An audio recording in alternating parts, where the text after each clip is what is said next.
Mesdames et messieurs, bonsoir. Nous sommes au dernier numéro de ce grand rendez-vous, celui de la semaine. C'est toujours un plaisir d'être en votre compagnie. Tout de suite, on s'intéresse à la météo.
Voilà, avec la carte postale, nous restons dans le département du Mono. Bonsoir aux populations d'Atiémé. Nous avons 3 rubriques au menu de ce numéro du grand rendez-vous. Avec Nature et Bien-être, on parle des plus précoces. La belle preuve, il y en a encore eu ce matin, en tout cas pour ceux qui sont à Cotonou et environ. Nous n'avons pas pu échapper à cette merveille de Dame Nature, mais peut-on en faire profiter l'agriculture? Est-ce une opportunité pour les agricultures?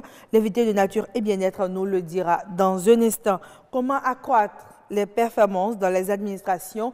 Est-ce qu'il y a des préalables à respecter pour y arriver? L'expert du jour étudiera la question avec nous dans ce numéro du grand rendez-vous. Et quels sont les droits réservés aux artistes plasticiens béninois? Comment arrivent-ils à profiter de leurs droits? Nous le saurons d'ici là avec l'invité de Asium Gaba. Ce sera dans Horizon Culture, vous le savez.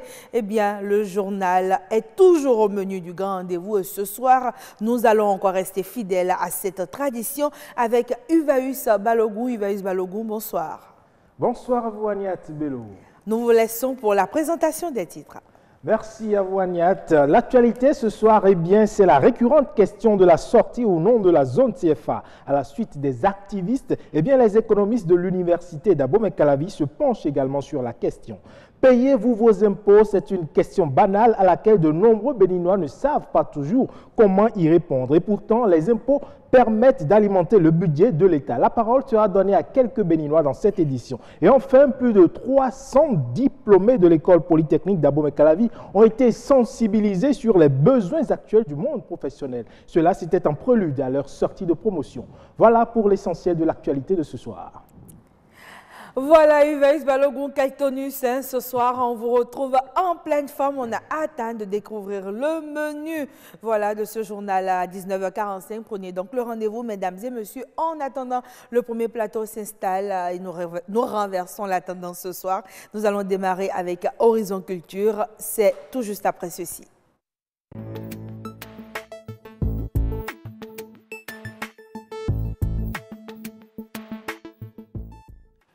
Horizon Culture ce soir nous amène vers l'art plastique et les droits des plasticiens.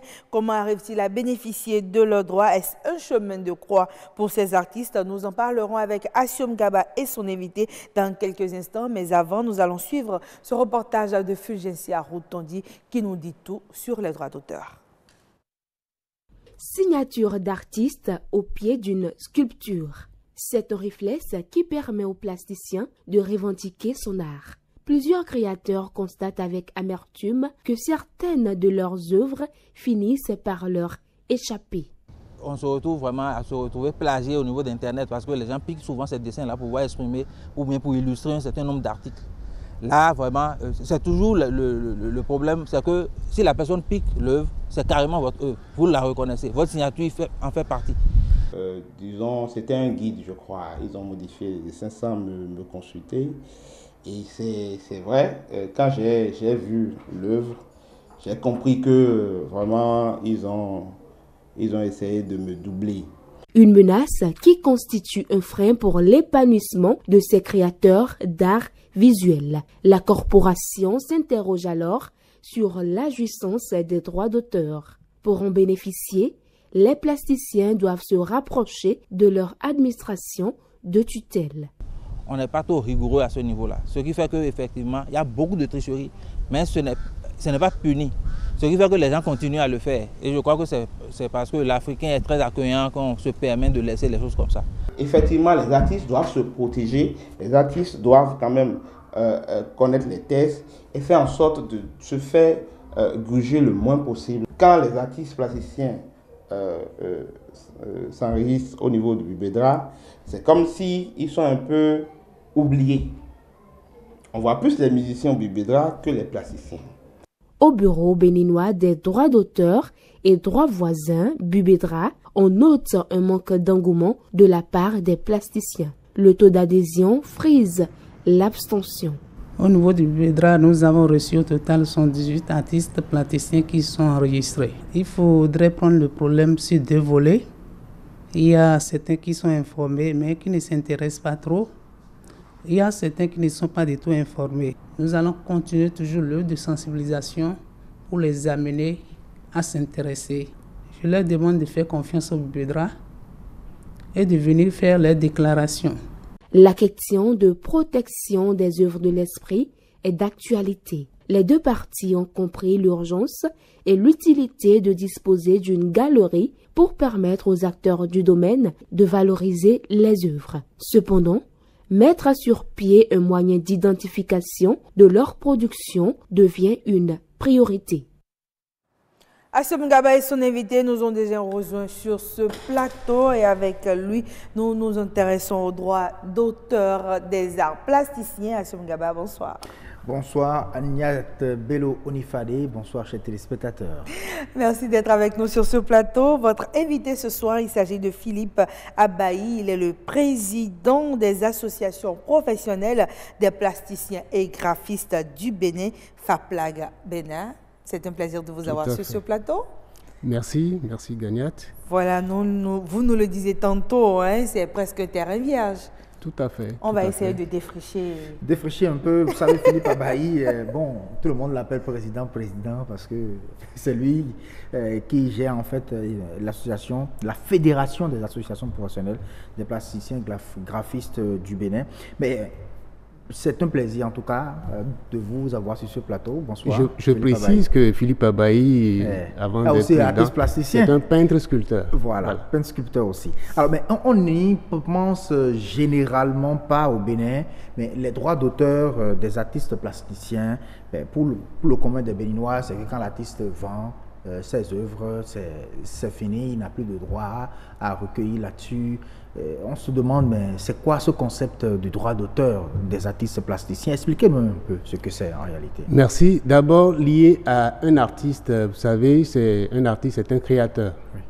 Et une œuvre qui est créée, à plus forte raison, une œuvre originale qui est créée, quand même constitue une première, quelque chose qui n'existait pas et donc qu'il faut protéger. En dehors de la cession de l'œuvre, qui, comme vous venez de le dire, constitue la vente, donc une transaction qui permet à l'artiste, n'est-ce pas, de céder l'œuvre qu'il a créée à une tierce personne qui devient propriétaire de l'œuvre à un moment donné.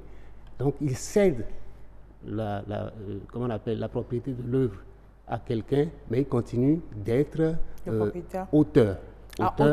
Et à ce niveau, il y a des droits qui sont liés à sa personne en tant que créateur d'œuvres originales, d'œuvres de l'esprit. Même l'œuvre céder l'artiste continue toujours normalement, des dans droits une d'auteur certaine mesure, doit pouvoir générer d'autres droits, n'est-ce pas, à l'artiste qui l'a créé.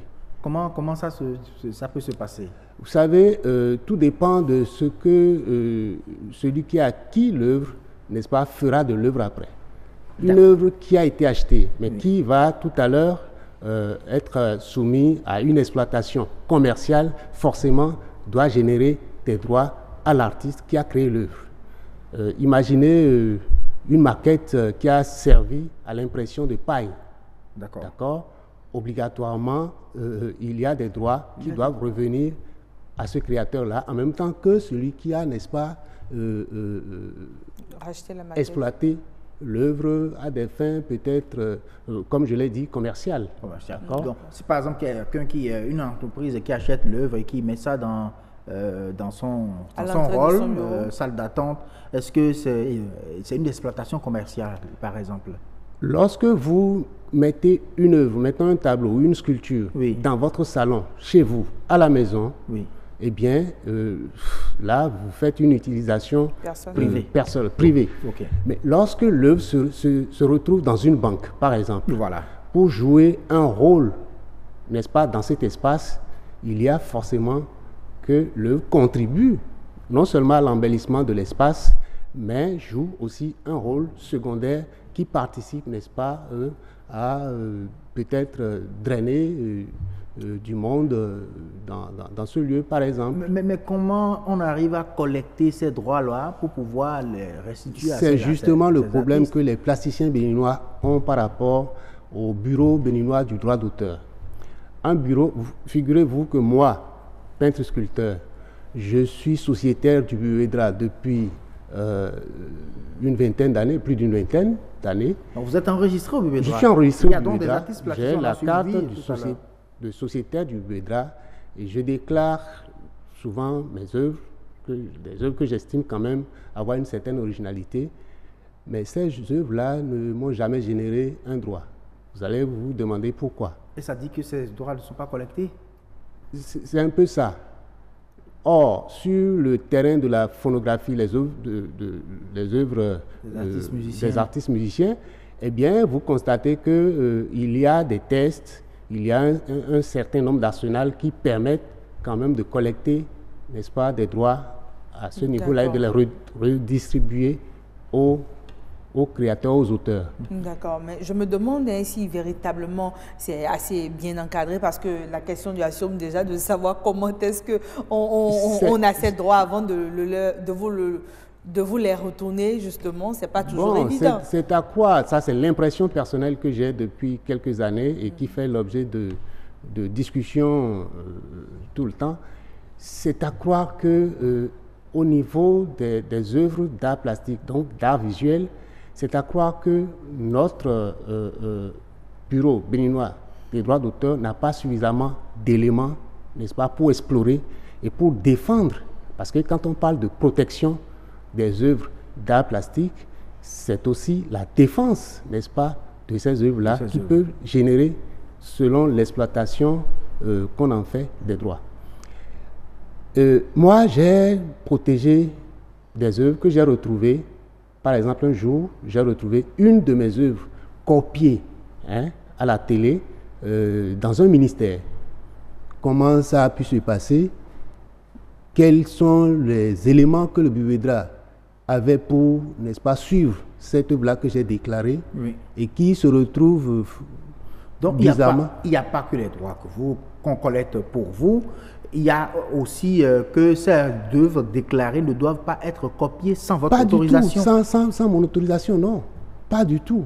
C'est déjà le point de départ, n'est-ce pas, d'un procès en bonne et due forme à celui qui a fait ce plagiat-là et qui doit pouvoir générer des droits à l'artiste que je suis. Donc vous êtes. Voilà. D'accord. Mais en tant que président, est-ce qu'il vous arrive, quand même d'échanger avec ceux qui sont à la tête du Bébédra pour comprendre un peu comment est-ce qu'ils peuvent vous accompagner, parce que c'est aussi ça. Si vous avez l'impression d'être brimé dans vos droits, vous pouvez échanger. Il faut mettre en place la machine. Voilà, la machine. Oui, justement. La discussion se fait depuis quelques années, mais ça n'a jamais... Et elle n'a pas évolué? Ça n'a pas évolué. Ça n'a pas évolué outre mesure. Admettons, en tant que président, vous avez quand même vu comment ça se fait ailleurs. Est-ce que vous leur avez parlé d'autres expériences et tout? Parce que ce n'est pas quand même nous qui avons créé. Nous avons même bénéficié, n'est-ce pas, de l'expertise, quelquefois, n'est-ce pas, de personnes ressources venant d'ailleurs, donc de l'Europe, pour expliquer comment ça se passe. Ben, il faut aussi avouer que ce qu'on relève la plupart du temps, c'est que en dehors de la vente, qui normalement devrait être documentée pour permettre au Bureau béninois du droit d'auteur de pouvoir suivre l'œuvre, chaque artiste ne fait pas le travail qu'il faut, n'est-ce pas, pour protéger, pour fournir les éléments, n'est-ce pas, qui permettent de suivre, n'est-ce pas, ces œuvres-là dans leur exploitation. Cela veut dire quoi? Nous sommes dans une transaction et j'ai créé une œuvre, mettons une peinture, que vous achetez. Sur quelle base nous nous sommes entendus pour que vous achetiez l'œuvre? Alors, par la suite, quel usage vous en faites? Oui. Tout ça doit avoir toutes ces informations. Voilà, ces informations-là devraient être consignées les renvoyer dans un document que le Bébédra est censé disposer pour pouvoir suivre l'œuvre. D'accord? Mais au-delà de tout ça, beaucoup d'artistes de chez nous créent des œuvres, mais ne les protègent pas. Déclarer l'œuvre et les faire protéger, c'est déjà le point de départ, n'est-ce pas, d'un suivi qui peut générer par la suite, n'est-ce pas, selon l'usage qu'on ne devrait pas en faire, mais qu'on a fait. Il y a eu un atelier tout dernièrement et ça dit que le Bénin est en phase de mettre en place vraiment la machine pour collecter des droits des artistes plasticiens. Assim Gaba, 30 secondes. Justement, c'est à ce niveau que nous pensons qu'un travail est en cours et que nous appelons de tous nos voeux que ça porte. Que ça porte. Merci. Voilà. On espère bien que vos voeux seront exaucés pour le bon honneur des artistes plasticiens béninois. Merci beaucoup Aniat Bello, merci chers téléspectateurs, merci beaucoup à vous, monsieur Philippe Abaye, d'être venu. Merci, voilà, tout le plaisir était pour nous de vous recevoir sur ce plateau. J'espère que les arts plasticiens, déjà, ils sont un peu plus rassurés. Ils se rendent compte que le président les défend valablement et qu'Assim Gaba aussi se fait leur porte-parole au niveau du grand rendez-vous. Oui, ce serait bien que peut-être sur un forum de jour, on puisse élargir. On a les agents du Bureau béninois, droit d'auteur. On va bien les écouter. Les artistes plasticiens également qui seront aussi sur le plateau pour qu'on puisse en discuter.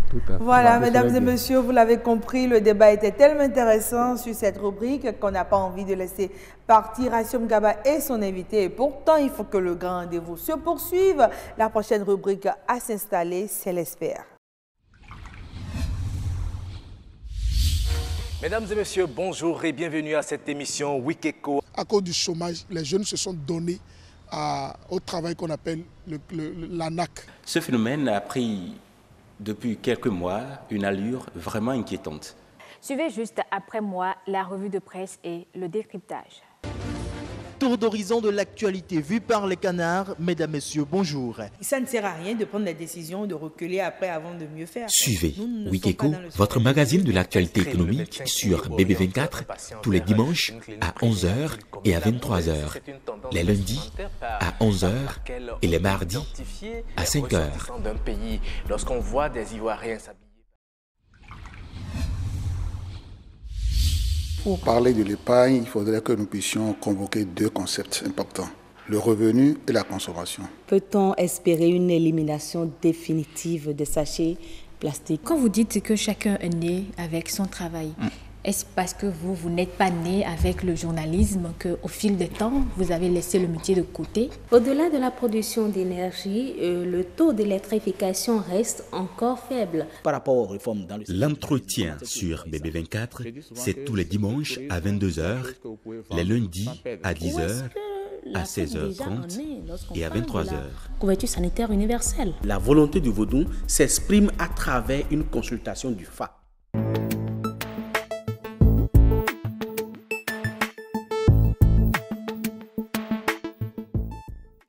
Performance dans l'administration, les préalables, on en parle ce soir avec Roland Kpaonton. Il est auteur d'un livre sur le sujet, évidemment.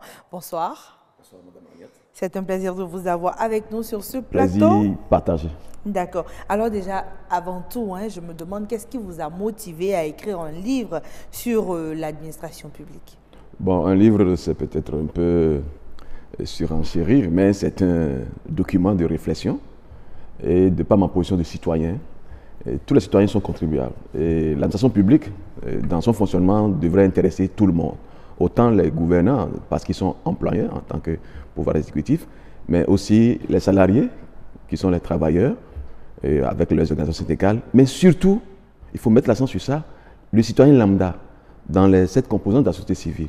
Même les citoyens pris isolément, individuellement, devraient, parce qu'ils contribuent à travers les impôts, les taxes, au fonctionnement de l'administration. Et qu'ils payent pour les services qu'on leur rend, et que les fonctionnaires rendent, l'administration rend aux citoyens. Donc on doit se préoccuper non seulement de la qualité, mais du coût, du rapport qualité-coût. De ce point de vue, il revient à chacun de nous, individuellement et collectivement, de nous préoccuper de comment l'administration fonctionne. Il n'y a pas de développement dans un territoire lorsque l'administration publique, qui est le bras opérationnel à travers lequel le chef d'État exécute son programme d'action de gouvernement, il n'y a pas de développement si cette administration n'est pas performante.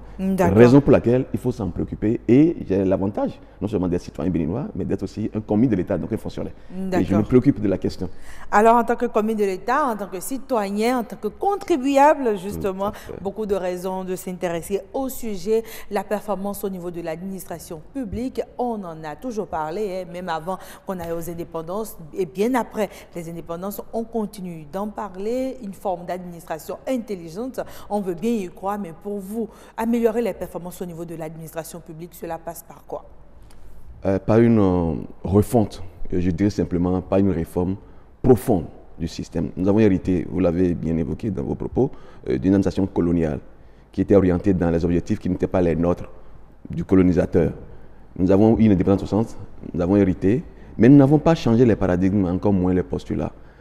Nous en sommes là jusqu'en 90, où on a décidé d'aller à une assise pour repenser. L'une des conclusions de cette assise de 90 dans la conférence nationale, c'est de repenser l'administration. Et il y avait des débats qui ont eu lieu. La conférence n'était pas le bon endroit, donc c'est que les systèmes nouveaux à mettre en place puissent se préoccuper de ça. Et vous comprendrez que déjà en 1994, il y a eu les états généraux sur la fonction publique, des tables rondes sur la fonction publique, plein de réformes en termes d'outils. Et vous avez vu même qu'un département ministériel, vous avez même eu un département ministériel tout entier qui a été consacré à la réforme administrative en 2006, le MRAI, le ministère de la réforme administrative et institutionnelle. Et vous faites bien de dire comment y arriver. Parce qu'effectivement, beaucoup de réformes ont eu lieu. On a eu beaucoup de recommandations, beaucoup de conseils et tout. Mais déjà, pour 2 raisons, nous pouvons dire que les promesses n'ont pas tenu. La faute à qui? La fleur. Donnez-moi l'appellation la bonne. Les fleurs n'ont pas tenu la promesse des fleurs. Exactement, c'est voilà. Et c'est pour peut-être beaucoup de raisons, mais j'en tiens essentiellement pour 2. C'est que les réformes engagées, peut-être de bonne foi, n'ont pas été dans une approche inclusive. D'accord. Dans une méthodologie participative. Vous savez. Le commun de l'État s'est senti isolé des réformes? Parce que quand on pilote une réforme, c'est difficile de se gratigner soi-même. Parce que c'est un pan qui implémente la réforme. On a toujours tendance à se protéger ses intérêts à soi. Mais quand ce sera une démarche participative et inclusive, il n'y aura plus de tabou. Il n'y aura plus de lignes tabou, il n'y aura plus de résistance. Et nous allons alors mettre tout à nu pour dire... Il n'y aura plus de victimes et de bourreaux. Donc nous serons tous soit victimes simultanément dans la perspective que sur un horizon temporel plus ou moins long, on serait tous bénéficiaires. Oui. Or, ça n'a jamais été ça. Parce que nous avons toujours pensé que comme c'est nous qui sommes là, on va implémenter une réforme.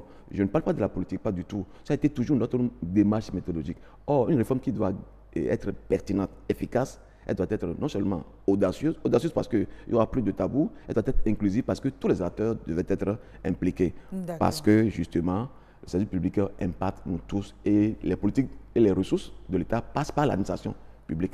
pour aller vers les populations à la base. D'accord. Quand on parle d'administration publique, on parle des communes de l'État, justement, c'est d'abord des êtres humains, c'est aussi des institutions, c'est les programmes, ce sont les individus qui opérationnalisent ces programmes, c'est tout cet ensemble-là qui forme l'administration publique. D'accord. Le plus important, on oublie souvent, c'est aussi la gestion des ressources humaines, parce que vous l'avez dit, les réformes à des moments donnés ont été bloquées par des personnes, des individus qui n'ont pas compris l'idée dans laquelle justement parce qu'ils n'ayant pas été peut-être associés ou mal impliqués. D'accord. Mais je me demande, est-ce qu'on a forcément besoin d'attendre que les réformes viennent d'ailleurs? On connaît les problèmes dont nous souffrons. Hein. Et si chaque employé, chaque commis de l'État, à son niveau, décide de faire ce qu'il faut pour la bonne marche de l'administration, est-ce qu'on n'aurait pas déjà fait un pas? Non, les efforts individuels sont importants.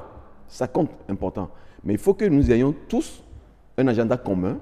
Vous voyez par exemple la complémentarité. Vous étiez là, vous m'avez invité, mais quelqu'un m'a fait du maquillage. J'ai vu une dame qui m'a conduit vers ici. Imaginez que chaque maillon faisait convenablement. Mais c'est parce que vous avez tous un objectif commun. Donc il faut d'abord que la définition des objectifs soit dans une approche consensuelle. La dotation en moyens. Consensuelle et globale. Et globale. Global Think, Local Art. Pensée globale et agir localement. Oui. La pensée globale, c'est penser chaîne. Et agir localement, c'est que chaque maillon sait. Mais quand il agit bien, c'est parce qu'il a un horizon, un objectif, et que nous sommes tous interdépendants. Or, vous parlez, pris individuellement, que le fonctionnaire fasse bien son travail. Si je fais bien mon travail, que l'autre ne le fait pas bien. Et qui plus est, dans la démarche actuelle, nous avons une administration publique basée sur la gestion de la carrière. Ça veut dire quoi? Si vous et moi, nous rentrons avec dans le même corps, avec le même grade, systématiquement, tous les 2 ans, nous évoluons en grade avec l'incidence financière. Il n'y a pas un lien cohérent, il n'y a pas un lien corrélatif avec les niveaux de performance. Ça veut dire quoi? Pourquoi je vais m'échiner à faire bien mon travail, sachant très bien qu'un autre maillon de la chaîne ne fonctionne pas convenablement? Et pourtant, il évolue comme moi. Il évolue comme moi, parce que c'est des promotions systématiques tous les 2 ans. Avec promotion ou avancement de grade. Et que je suis consensueux, il ne l'est pas, mais nous avons la même fiche de paye. Et qui plus est, les avantages ne sont pas indexés, n'ont pas un lien déterminant sur les performances, sur les niveaux de rendement. Et ça démotive. Donc pour vous, ça pourrait être une source de motivation quand le commis de l'État sait que s'il fait bien son travail, on le rencontrera. Parce que ce schéma de fonctionnement est dans le privé. Dans le privé, nous pouvons être tous, par exemple, ingénieurs. À la fin du mois, vous pouvez avoir une fiche de paye qui monte à 800 000. Et si les performances qui sont les miennes n'étaient pas à des niveaux, si l'agenda, comment donner, je n'ai pas atteint les objectifs et que l'évaluation en conclut comme telle, je suis déprécié. Et puis, il y a des pénalités. Et c'est de bonne guerre que vous ne vous en plaignez à personne, vous ne vous en prendrez à personne. Vous savez pourquoi. Et que cette évaluation, elle est impersonnelle.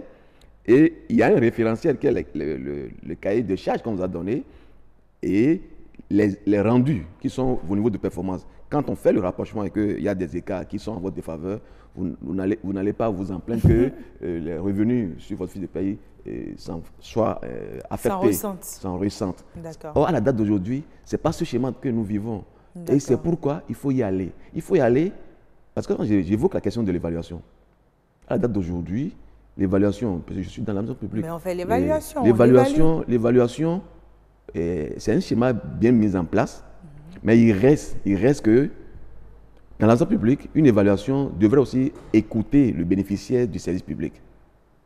Et je rends témoignage, par exemple, à une disposition qui régit aujourd'hui les ministères, qui adjoint, qui invite à ce que dans les revues, qu'elles soient trimestrielles, semestrielles ou annuelles, que les citoyens soient invités à prendre part aux revues. Les revues étant les moments de monitoring, où nous évaluons ce que nous avons fait sur la base de ce que nous avons retenu de faire. Sur 3 mois ou sur 6 mois. Sur 3 mois, sur 6 mois ou sur l'annualité. Il y a 3 types de revues, trimestrielles, semestrielles ou annuelles. Ça peut être sectoriel ou global. Voilà, à la taille d'un département ou à la taille d'un secteur spécifique de ce département. D'accord. Et depuis que les citoyens participent, vous avez l'impression que le niveau des débats a évolué? C'est une disposition qui est certainement mise en application progressivement. Et il faut que les citoyens qui ont eu cette ouverture dans les dispositions légales aujourd'hui, Je parle d'un décret qui date de 2016, de mai 2016, donc sous le régime actuel, qui demande à ce que ces citoyens participent. Et à double titre, citoyens bénéficiaires des services de ce département ministériel et en même temps citoyens organisés pour la promotion de la bonne gouvernance et de la lutte contre la corruption. Et il faut user de ces dispositions pour que l'administration publique soit intelligente, elle soit apprenante parce qu'elle n'est pas omnisciente. Elle ne dimensionne pas les activités au profit d'elle-même, elle dimensionne les activités au profit des citoyens. Donc il faut qu'elle soit à l'écoute des citoyens. Et quels sont les mécanismes aujourd'hui? Vous voulez parler du retour. Du retour, le feedback. Aujourd'hui, on se rend compte qu'il y a quand même une autre forme de feedback. C'est que si, à un moment ou un autre, vous n'avez pas été satisfait, aujourd'hui, vous avez la possibilité de vous plaindre, en tout cas de dire au niveau de telle administration, je n'ai pas été satisfait, j'aurais préféré ceci ou cela. Est-ce que cela impacte justement sur la qualité de l'offre au niveau de l'administration? Mais on serait encore plus heureux qu'en amont, le mécanisme permette d'écouter et que d'impliquer dans les choix de programmes et des projets d'investissement que déjà le citoyen à la base ne prenne pas. C'est aussi le vœu et la promesse de la décentralisation. D'accord. Je ne vous laisserai pas sans vous demander si une administration dématérialisée est aussi beaucoup plus performante. Elle devrait l'être. D'abord, elle serait moins coûteuse, elle serait plus paperassière et elle serait moins procédurielle. Mais c'est le défi de la sécurisation des données en ligne. Et le défi aussi de la disponibilité, de l'accessibilité, autant spatiale que financière, au profit du citoyen. Ça veut dire que la question de l'énergie, il n'y a pas de laptop, il n'y a pas d'Android sans que les sources d'énergie soient garanties. En même temps, il faut sensibiliser et apprendre l'utilisation et l'accès sur les sites et les portails web qui seraient dédiés à tel. Je crois que, par exemple, les régies financières aujourd'hui font un travail énorme. Vous pouvez déjà, en tant qu'entrepreneur, payer vos fiscs. En tant que citoyen, payer vos redevances fiscales tout en étant à distance. D'accord. Et donc je crois que c'est des réformes du genre qu'il faut. Et ça donne un autre avantage, moins de corruption, parce qu'il y a moins de contacts physiques entre le client. Et une amélioration des performances au niveau de l'administration. Et de la célérité dans les délais. Je crois que c'est des réformes dans lesquelles il faut s'y mettre. Il faut s'y mettre et promouvoir la démarche. Merci Roland Kpaouton. Nous rappelons que vous êtes auteur d'un document qui propose justement des... Comment dirais-je? C'est des réflexions pour la dynamisation de l'administration publique au Bénin. Merci. Et j'en conclus pour dire qu'une réforme audacieuse s'impose. Des réformes urgentes sont nécessaires pour l'amélioration des performances de l'administration. C'est sur ces mots que nous clôturons cet entretien avec l'expert. Place à la prochaine rubrique ActuWeb.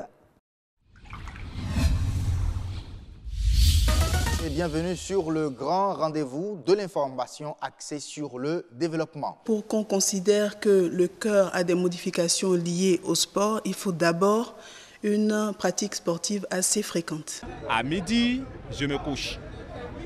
Que qu'en soient les problèmes que j'ai, à midi, je dors et à 15h, je reprends. Ceux qui se disent, qui se donnent de repos, c'est bien, mais on se donne de repos où? Aller sous nos échangeurs. Le grand rendez-vous, c'est du lundi au vendredi sur BB24 à 19h et à 0h. Autant savoir aujourd'hui qui vous amène à la découverte d'une filière. Mesdames, Messieurs, bonsoir. Merci de prendre le rendez-vous de ce forum du jour. Pour démarrer cette édition, j'ai une question très simple pour mes invités. Qu'est-ce que le tabac? Mais des femmes, qu'est-ce qui les a intéressées dans le numérique? Dites-nous comment va le port aujourd'hui. Que ce soit la cigarette, le cigare, le tabac à chiquer ou à priser, c'est une toxicomanie. Avec une Suivez votre magazine Le Forum du Jour sur BB24 du lundi au vendredi à 14h, à 21h30 et à 4h. Il faut que nous adoptions un comportement citoyen.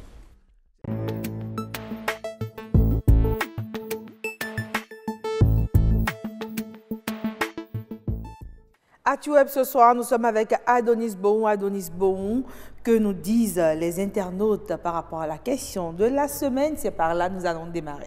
Bonsoir Agnat. Bonsoir Adonis. Bonsoir téléspectateurs. Bonsoir téléspectateurs. Eh bien, hier c'était la fête des amoureux, le 14 février. Notre question du jour avait pour thème Saint-Valentin fait parler le cœur ou le porte-monnaie.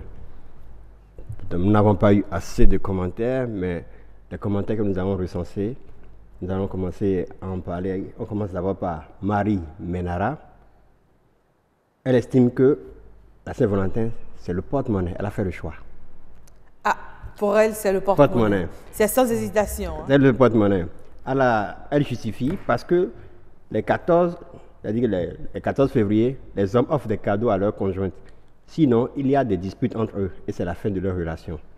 Or, ils ne comprennent pas que la Saint-Valentin n'est pas le mois où l'on doit attendre avant d'offrir des cadeaux. Par exemple, moi, un homme ne peut pas venir chez moi le 14 avec des fleurs pour me les offrir. Je vais mettre un terme à cette relation. Finalement, les jeunes doivent se concentrer sur leurs études.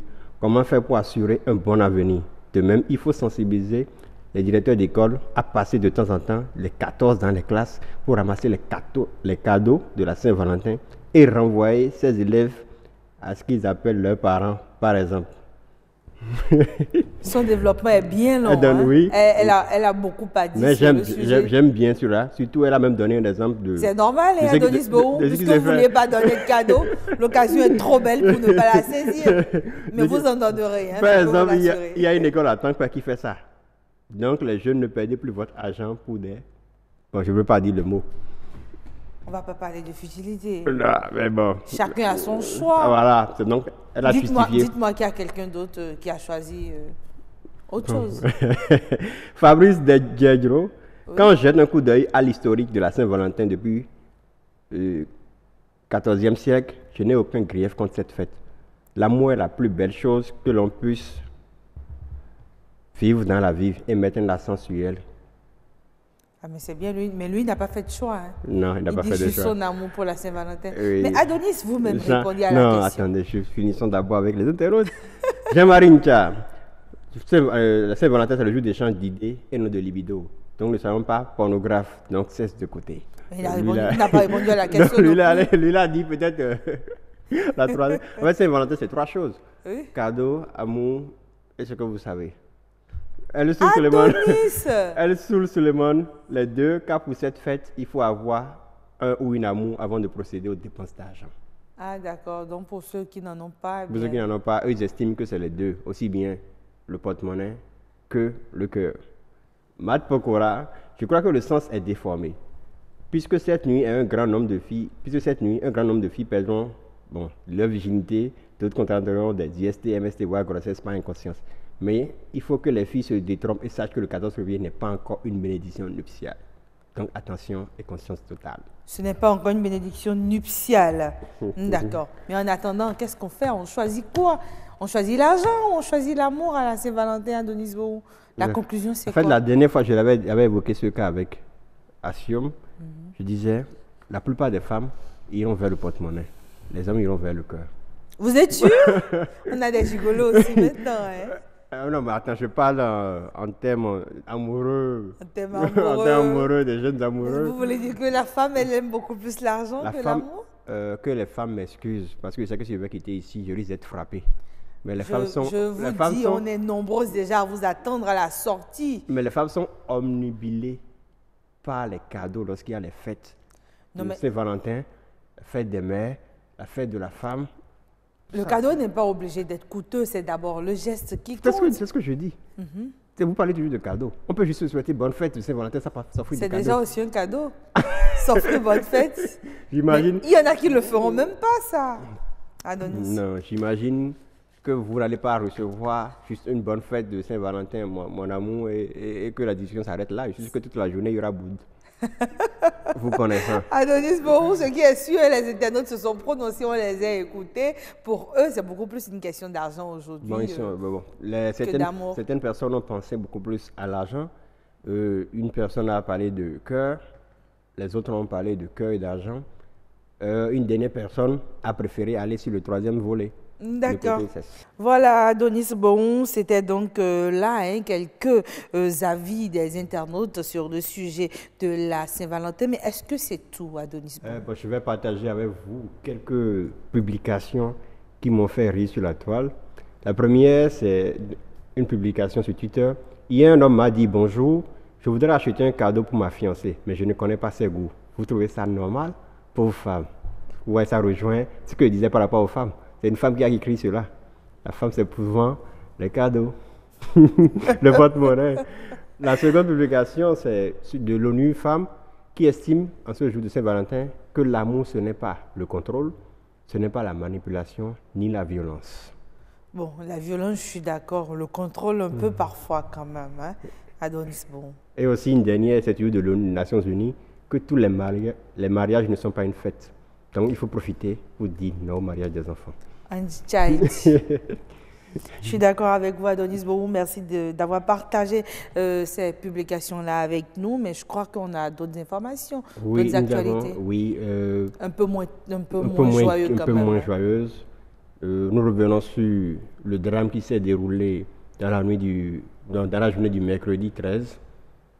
Le bateau qui transportait des villageois de Goubari, dans un village de Karimama, est arrivé sur le nom Korouberi, c'est à Karimama, Korouberi, qui allait pour le marché de Ouna au Niger, mais arrivé à un niveau, disons à 200 mètres de la rive, le bateau a chaviré. Sur les 110 passagers, ce sont 104 qui ont été secourus. Et le reste? On a retrouvé dans la nuit de ce 13 au 14 février, il a été retrouvé 46 paires de chaussures sans propriétaire.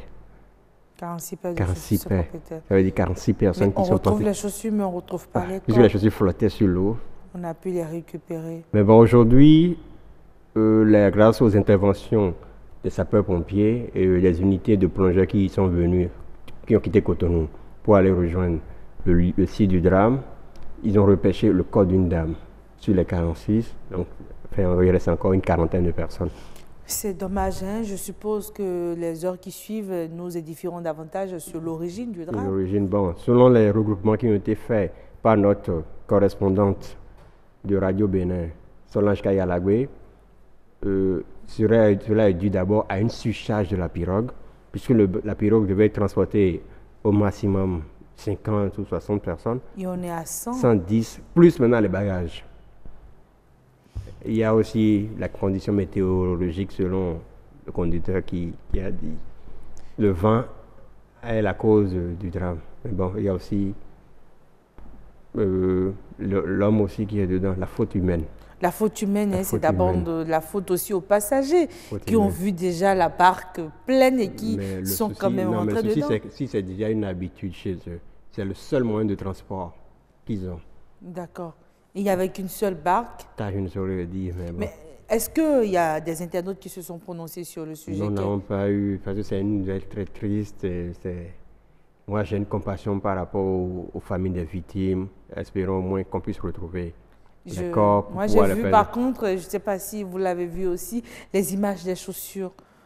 Ça a circulé. Non, on a vu sur les réseaux sociaux, pas forcément pour choquer les téléspectateurs, mais nous avons vu ces images-là, de ces chaussures-là, peut-être de ces personnes qu'on ne retrouvera jamais parce qu'elles sont embarquées le fleuve Niger. Et elles ne sont pas revenues. Le fleuve Niger les a encore. Il ne nous les a pas encore rejetées. Non, mais je crois qu'il y a quand même peut-être des conseils ou des orientations ou des décisions à prendre. Je pense que la NPC a déjà dépêché aussi une équipe pour assister les rescapés, prodiguer des conseils aussi bien. Parce qu'au-delà de cela, il y a au-delà de la prise en charge de santé, il y a la prise en charge psychologique. Parce que des familles. Voilà, donc il y a tout ça là. Maintenant aussi, c'est aussi le lieu pour les autorités aussi de revenir sur certaines conditions et prodiguer des conseils à ces personnes, ces commerçants qui sont habitués à faire cela. D'accord. Merci à vous, Adonis Bohou. Peut-être que sur Autant Savoir, on aura le temps de revenir encore sur le transport fluvial, surtout les normes de sécurité. On ne finira jamais d'en parler. Nos sincères compassions pour les parents des victimes et tous leurs proches. Ce sera donc tout pour ActuWeb de ce soir. Nous finissons avec une note de tristesse, mais la tristesse ne va pas perdurer puisque nous allons rejoindre Ulvaïus Balogun pour le journal. Pour parler de l'épargne, il faudrait que nous puissions convoquer deux concepts importants. le revenu et la consommation. Peut-on espérer une élimination définitive des sachets plastiques? Quand vous dites que chacun est né avec son travail, est-ce parce que vous n'êtes pas né avec le journalisme qu'au fil des temps, vous avez laissé le métier de côté? Au-delà de la production d'énergie, le taux d'électrification reste encore faible. Par rapport aux réformes dans le... L'entretien sur BB24, c'est tous les dimanches à 22h, les lundis à 10h, à 16h30 et à 23h. Couverture sanitaire universelle. La volonté du Vodou s'exprime à travers une consultation du FA.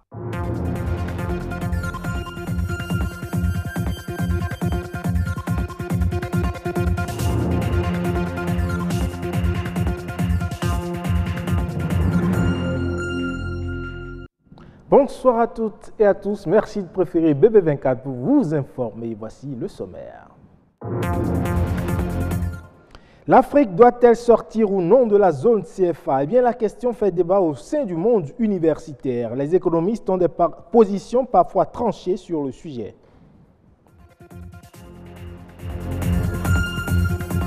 Ce sont des prélèvements obligatoires effectués par voie d'autorité, constituant une part importante des recettes publiques. Les impôts alimentent le budget de l'État. Mais que pensent les Béninois de ces prélèvements fiscaux?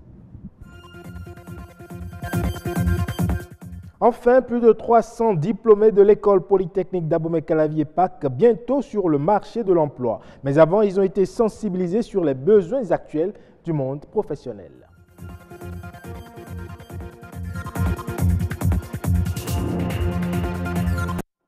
On en parle encore et encore. Le CFA, après les activistes, eh bien c'est le tour des universitaires de l'université d'Abomey-Calavi de poser le débat. Ils s'intéressent au fonctionnement de cette monnaie africaine, au rôle tenu par cette monnaie en Afrique et surtout au bien fondé ou non de sortir de cette monnaie. L'Afrique doit-elle sortir de la zone CFA? Eh bien, Enoch Moupati était sur le campus d'Abomey-Calavi. En 1945, il a été créé et imposé aux pays colonisés par la France. 73 ans après son utilisation par 15 pays, il ne fait plus l'unanimité au sein des pays de la CEMAC, Communauté économique monétaire de l'Afrique centrale, et de l'UEMOA, Union économique et monétaire ouest-africaine. Le franc CFA, monnaie issue de la colonisation, est rattaché d'abord au franc français, puis à l'euro. Depuis quelques années, le débat sur cette monnaie refait surface, où activistes, leaders d'opinion et scientifiques appellent les gouvernants à sa renonciation. Après une longue période de mutisme, les économistes de l'université d'Abomey-Calavi sortent enfin de leur laboratoire pour éclairer la lanterne des spécialistes, activistes et autres passionnés de la question monétaire. Ici, le débat est ouvert et basé sur les fondements économiques. Pas de place à un débat guidé par l'émotion. 2 panels, donc 2 thèmes. Il s'agit primo de montrer les avantages et inconvénients des monnaies communes, le cas du CFA. Et secondo, d'énumérer les nouvelles orientations de la politique monétaire pour les pays de la zone franc. Des discussions, il ressort que le franc CFA, selon certains, aide les pays utilisateurs à stabiliser leur économie. Pour d'autres, cette monnaie, au-delà des analyses de corrélation, est une question politique. Il souhaiterait que la BCEAO revoie sa politique monétaire et que les réserves logées dans le trésor public français soient domiciliées à la BCE, Banque centrale européenne. Au Bénin, les recettes fiscales reposent essentiellement sur un dispositif déclaratif. Et pour le faire, plusieurs moyens sont mis en œuvre par l'État pour contrôler les biens déclarés par le contribuable, notamment les impôts et taxes collectés sur les revenus et sur les marchandises. Mais certains citoyens ont du mal à s'acquitter de ces frais et s'interrogent de plus en plus sur le bien fondé de ces prélèvements fiscaux. Fulgencia Moutondi a promené son micro dans la ville de Cotonou.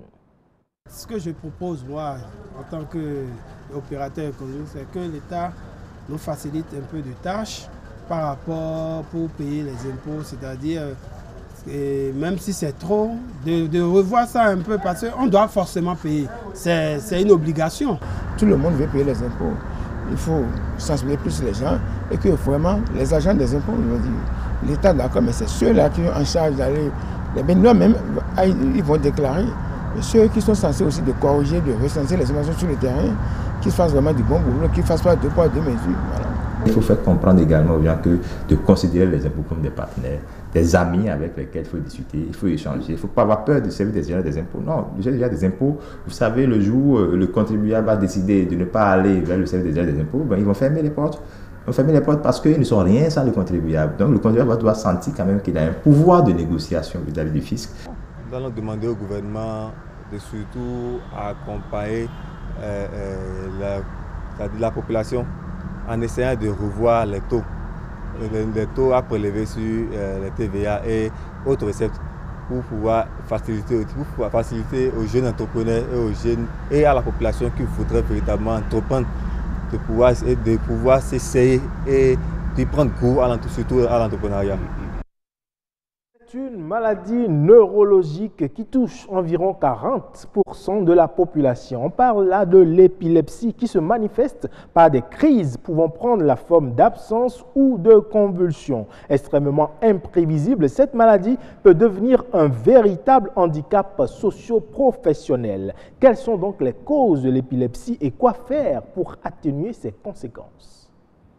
L'épilepsie, c'est cette maladie-là qui se manifeste à travers une décharge électrique chimique dans le cerveau. C'est-à-dire lorsque l'activité des neurones du système nerveux central, donc du cerveau, est perturbée, on parle d'épilepsie. Dans une zone donnée où on parle d'épilepsie. Donc c'est un dysfonctionnement passager du fonctionnement du système nerveux. L'enfant au sein de sa mère peut avoir un mauvais développement de son cortex cérébral. Ça peut créer d'abord une cause d'épilepsie. L'enfant mal nourri peut créer une cause d'épilepsie. Les lésions laissées par un traumatisme crânien peut créer une cause d'épilepsie. Ceux qui ne dorment pas, la privation de sommeil peut créer une cause d'épilepsie. Ceux qui font les AVC, les accidents cardiovasculaires, c'est des additions, c'est des favorables à l'épilepsie. Les personnes qui laissent brutalement l'alcool, qui sont alcoolodépendants et qui rentrent dans un sevrage donné, peuvent faire des crises d'épilepsie. Donc c'est multifactoriel. Je rappelle ici que l'épilepsie n'est pas héréditaire, c'est lié à des gènes donnés et donc il y a des prédispositions que la personne a pour pouvoir faire des crises d'épilepsie. On peut prévenir l'épilepsie en nourrissant bien son cerveau, en évitant les lésions au niveau du crâne et en faisant très attention, en faisant régulièrement des examens. Okay? Et il y a des médicaments aussi qui permettent de pallier anti-épileptiques dont on parle, qui ont des effets secondaires énormissimes et qui permettent quand même de pallier aussi à la crise d'épilepsie. Donc ces dernières années, il y a plus de 20 molécules qui ont été découvertes pour aider à la chose. Direction l'école polytechnique d'Abomey-Calavi EPAC qui déverse sur le marché de l'emploi de nouveaux diplômés, environ 300 diplômés de toutes filières confondues. En prélude à la cérémonie de sortie, ces diplômés ont été sensibilisés sur les besoins actuels du monde professionnel. Patrick Adjabodou. Éveiller l'esprit entrepreneurial chez les polytechniciens. Acte 1 pour célébrer la journée du monde professionnel 2019. À l'école polytechnique d'Abomey-Calavi, EPAC. Ici, enseignants et autorités motivent les étudiants à développer des qualités d'entrepreneurs.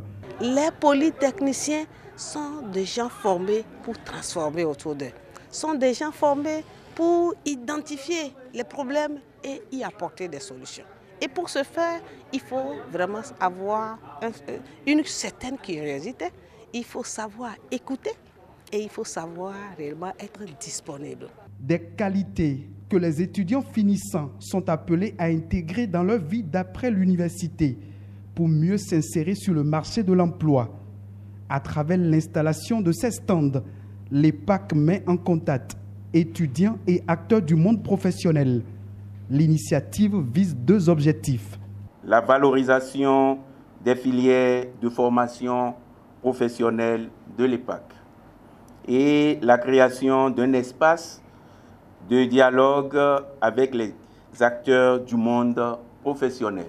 Pour promouvoir l'adéquation formation-emploi, les étudiants ont eu droit à une présentation des métiers qu'offrent les secteurs d'analyse biomédicale, de santé animale et de production alimentaire. Par ailleurs, ils sont appelés à cultiver l'esprit d'innovation et de créativité. Vous n'allez pas continuer par servir les mêmes choses aux gens, ils seront fatigués. Le consommateur, c'est le seul produit, eh bien, présenté autrement, vous allez voir, ça développe déjà un différent attrait. Et donc, il faut savoir innover dans déjà l'empaquetage. Donc, vous voyez, ce que vous voyez, vous avez un bon produit, et bien, vous le présentez très mal. Vous n'aurez personne pour s'approcher de cela. Après cette journée dédiée aux acteurs du monde professionnel, l'apothéose, c'est la sortie officielle de plus de 300 diplômés de l'EPAC sur le marché du travail. En nouvelle brève à présent, le Japon met à la disposition de la Guinée une enveloppe de 120 millions de francs CFA destinée à la construction de 10 salles de classe dans 3 localités de la Guinée forestière. L'enveloppe finance 3 projets dont le premier, d'une valeur de 38,2 millions de francs CFA, concerne la construction à Galapaï de 4 salles de classe et d'une direction. Le deuxième projet a trait à la construction de 3 salles de classe, d'une direction, de 5 latrines et d'un forage à l'école primaire de Bélépal pour un montant de 40 millions de francs CFA. Enfin, dans la localité de Kérédou, l'enveloppe permettra la construction de 3 salles de classe, d'une direction et de 3 latrines pour un coût global de 40,2 millions de francs CFA. C'est tout pour cette édition. Merci pour votre aimable attention. Retrouvez Agnate Bello. Merci à vous, Ivaïs Balogun. Le journal se poursuit tout au long du week-end. Quant à moi, je vous retrouve avec le même plaisir semaine prochaine. En attendant, le grand rendez-vous se poursuit. On fait ensemble le rappel de la météo, surtout pour vous qui venez de nous prendre au vol.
Voilà, mesdames et messieurs, merci d'avoir été des nôtres tout au long de ce numéro du Grand Rendez-vous, notre instant citation. À présent, la citation du jour s'intéresse à l'art. L'art est ce mensonge qui nous fait prendre conscience de la vérité. L'art est ce mensonge qui nous fait prendre conscience de la vérité. Et c'est une citation qui nous vient de Pablo Picasso. L'art est ce mensonge qui nous fait prendre conscience de la vérité. Donc, si vous avez envie de deviner la vérité, regardez un portrait, un paysage, enrichissez-vous de tous ces portraits et de toutes ces images-là que nous avons aujourd'hui avec nos artistes plasticiens. On en a reçu même un sur ce plateau. Merci à vous de nous avoir suivis. On se retrouve encore semaine prochaine. D'ici là, portez-vous bien et prenez bien soin de vous.